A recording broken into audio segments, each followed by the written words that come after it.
Now we're going to go to Pittsburgh Steelers camp. By the way, Justin Fields is getting quarterback 1 reps. Russell Wilson's being held out. He's got like a sore calf or sore hamstring. I think that's fascinating. Because I think Russell Wilson and Mike Tomlin are both kind of in the same boat. Like they both got rings. They've both been to multiple Super Bowls. But Tomlin has not won a playoff game in, 7 years? And Russell hasn't won consecutive playoff games in 10.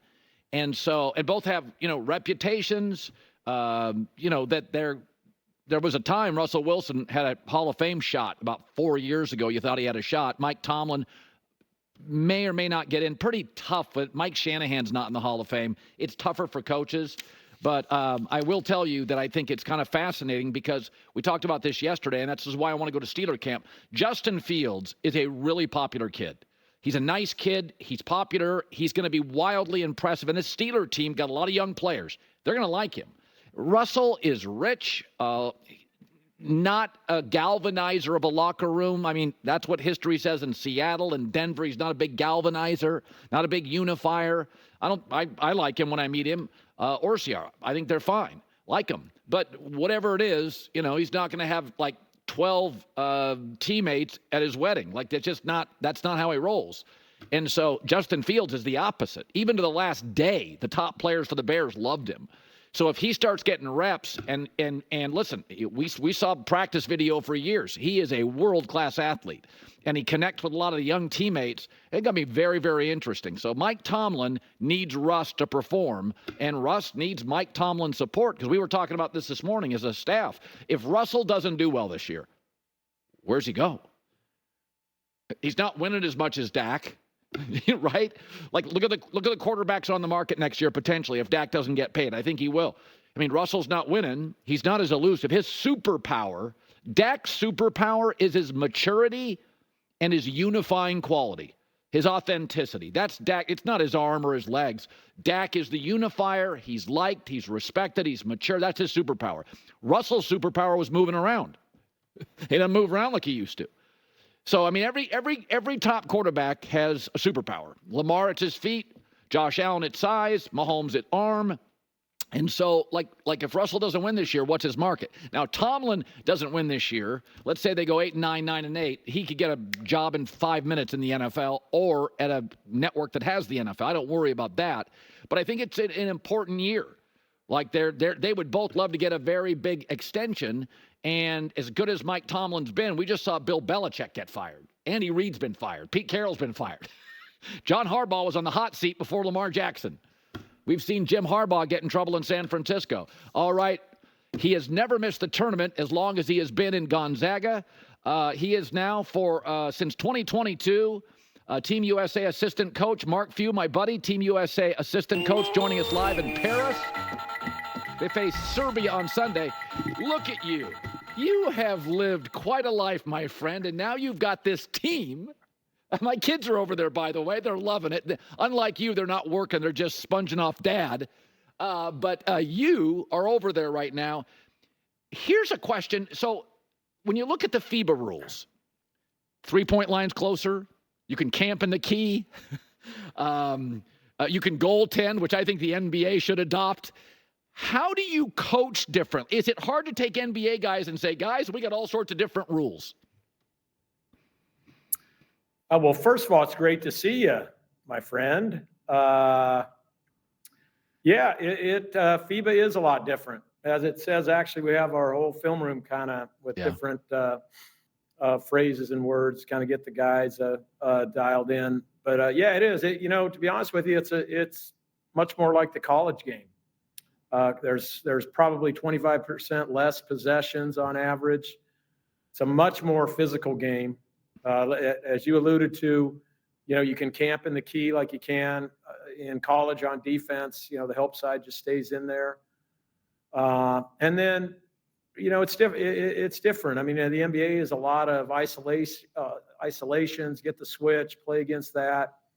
FIBA, there's a lot of cutting, moving, execution style offenses. And so it's a big adjustment for this group. And that's what we've been kind of, working through. All your guys are rich. They're stars, shoe deals. You've told me before, though. They're like you.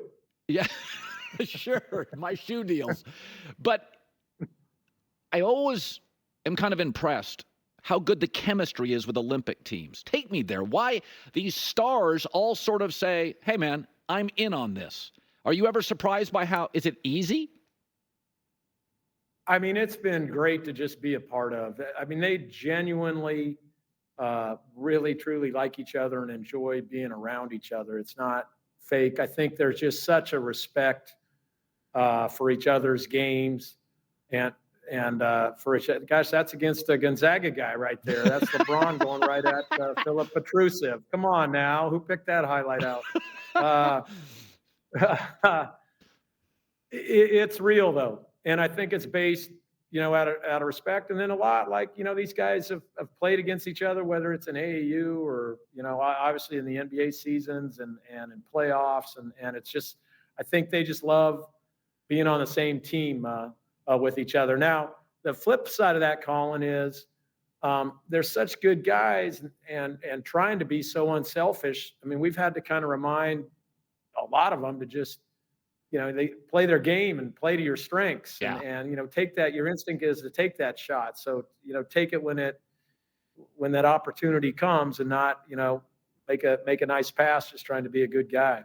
By the way, you told me years ago you were so impressed with Kevin Durant, the person and the player. He's battling an injury. How do you and Steve Kerr kind of, you don't want to put him out there if he's hurt, but I actually think one of the things you miss is a big that can shoot from the outside. Where are we with Kevin right now? Well, thank you for helping coach our team. We always appreciate that. Hey, he's had a couple great workouts. He practiced with us. He's just been awesome through this whole process of just hanging in there. And hopefully this week we'll be able to get him out there and see him in live action. We had a great scrimmage yesterday. It was lively. It was competitive, and KD participated with us, and then it's just kind of about evaluating, what he's capable of handling, as well as fitting him in with a team that's been kind of rocking and rolling here. We've been at it for almost a month. Anthony Davis used to drive me nuts. The last 2 years, I think he's the most underrated player in the game. I think he got his body right. I don't know if you've ever coached him before. I think he's been unbelievable in your 5-0 exhibition. Just absolutely. What do you make of him? He is just on fire the last 2 years. Colin, this is why I like you so much. Just out of nowhere, you come with just these brilliant nuggets of information. He has been phenomenal. And I have not had the pleasure of being around him prior to this experience. He is just, I don't think I've ever been as impressed with anybody just on the floor, off the floor, what he's doing for us defensively, what he's capable of doing defensively, switching, dropping, protecting the rim. And offensively, he's done a great job of getting us extra possessions, crashing the glass. I mean, it's just been phenomenal. And we've been able to kind of bring him and Bam off the bench, which has really kind of, energized us. And it's great to have those two. It kind of switches how we play and changes, our coverages and unbelievable is my description of him thus far. And hopefully he can keep it rolling because he's been a huge key for us. 1 minute left. Are you surprised LeBron is still this dominant? That's the other thing. I mean, I want to talk LeBron and Steph, just how impressive I am with just their approach to the game, man. I mean, what they've done for basketball and the example they've set for, I think the players that are playing in all these games, whether they're from America or from other countries, gosh, their preparation, their approach. LeBron gets in the gym and is ready to roll and doesn't do anything less than full speed in any drill or any practice. And the best thing he does that I'm just so impressed with is he communicates. He's an incredible communicator on offense and defense and in every drill. And then Steph is just amazing also with just